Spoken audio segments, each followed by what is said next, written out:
Qual è la situazione degli edifici scolastici?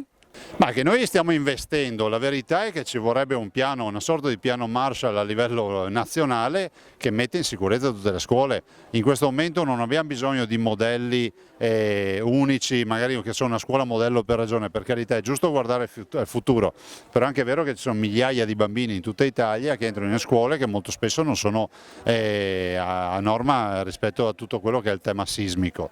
Sernaglia è un comune virtuoso che è riuscito a mettere in sicurezza tutte le sue scuole. Ora è soddisfatto dell'impegno delle amministrazioni per le scuole in questo territorio? Molto soddisfatto anche perché qui se metti un centesimo vedi subito fatti i lavori. Diciamo che sono amministrazioni operative come tutte le amministrazioni, non è un fatto di colore politico, è un fatto di efficienza di territori come questo che sono territori molto efficienti, molto attenti al benessere e alla sicurezza dei bimbi.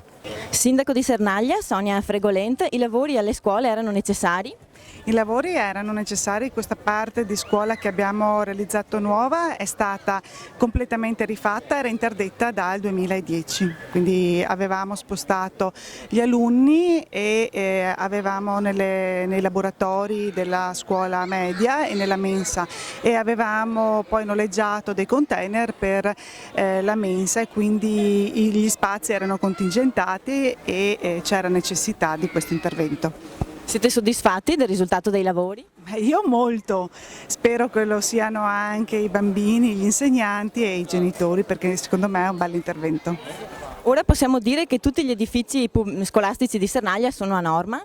Tutte le scuole dell'obbligo sono adeguate dal punto di vista sismico perché gli interventi sulle altre scuole sono state fatte precedentemente, quindi possiamo dire che tutte sono adeguate.